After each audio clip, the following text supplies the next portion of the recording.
ini presiden harus membangun kebijakan di atas basis keberpihakan kepada rakyat. Maka kami pastikan negara tidak perlu membebani rakyat dengan pajak. Mereka apakah ingin dibunuh secara perlahan dengan kebijakan negara?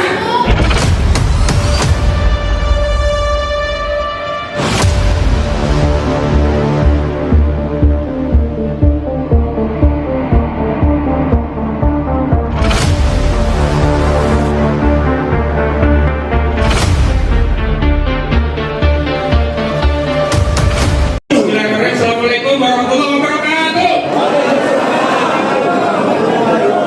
Dalam deklarasi mengembalikan kedaulatan rakyat ini, saya ingin menyampaikan 4 pesan. Pertama kepada Presiden Prabowo Subianto, yang kedua kepada oligarki yang telah merampas kedaulatan rakyat. Saya ulangi ya.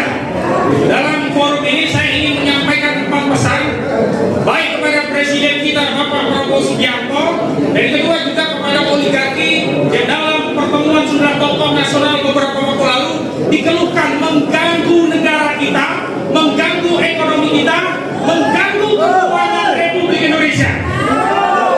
Yang pertama, saya tegaskan, meskipun saya tidak mendapatkan mandat langsung dari rakyat, bahwa hari ini rakyat Indonesia siap berdiri tegak di samping Presiden Prabowo Subianto untuk melawan oligarki dan mengembalikan kedaulatan SDA dan tambang kita untuk sebesar-besarnya kemakmuran rakyat.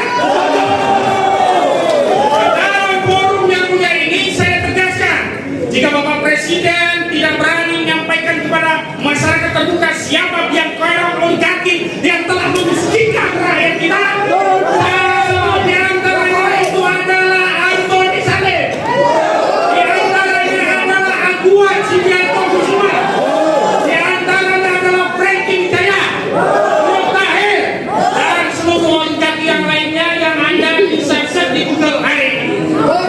Yang kedua, saya ingin menegaskan bahwa dukungan rakyat ini tidak gratis. Ada harga yang harus dibayar oleh pemerintah dan presiden. Yang ini apa? Harga yang harus dibayar adalah bahwa mulai hari ini presiden harus membangun kebijakan di atas basis keberpihakan kepada rakyat. Betul. Hari ini presiden membangun kebijakan yang kontra terhadap kemaslahatan rakyat, pro oligarki, baik dengan dalih takut atau dengan dalih yang lainnya. Maka alih-alih kami memberi dukungan, tapi kami akan berdiri paling depan untuk mengkritik presiden agar membangun kebijakan yang pro rakyat. Ketiga, kami tahu bahwa negara kita butuh alokasi APBN. Dan sayangnya, sekali lagi sayangnya hadirin kita, sayangnya negara kepulauan ini, negara Republik Indonesia 285 juta penduduknya yang SDA-nya kaya raya, ada hutan, ada sawit, ada nikel, ada batu bara, ada timah, dan banyak kekayaan alam yang lainnya. Hari ini dengan mekanisme sistem sekuler telah hanya dibuat untuk membuat kaya raya oligarki. Bahan baku yang melimpah, tenaga kerja yang melimpah, market 285 juta ini hanya menambah kaya raya grup Sane, hanya menambah kaya raya grup Aguan, hanya menambah kaya raya grup Lipo. Tetapi mayoritas penduduk rakyat Indonesia sedih sekali sampai ada seorang anak SD bunuh diri hanya karena tidak mampu membeli koin dan buku.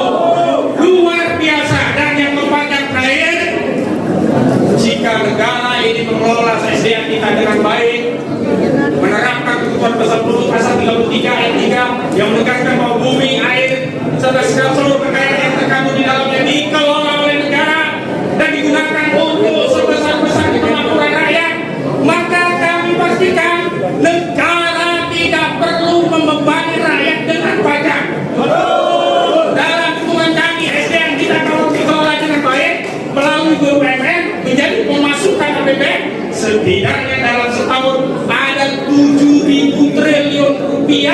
yang bisa diperoleh dari SDA Indonesia yang kaya raya.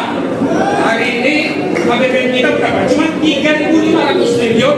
Kalau kita punya pemasukan 7.000 triliun, 3.500 triliun itu defisit berimbang atau surplus. Surplus. Jadi tidak hanya untuk bisa memberikan polpay, poklok, dan kebutuhan SD, bahkan bisa mengcover seluruh rakyat Indonesia yang sakit. Tidak perlu dinonaktifkan oleh Kementerian Sosial dengan berbagai dalih. Kasihan sekali rakyat kita hari ini sudah sakit, dananya tidak bisa diakses. Mereka apakah ini dibunuh secara perlahan dengan kebijakan negara? Ini luar biasa kejam. Itu saja 4 pesan saya. Saya akhiri. Wassalamualaikum warahmatullahi wabarakatuh.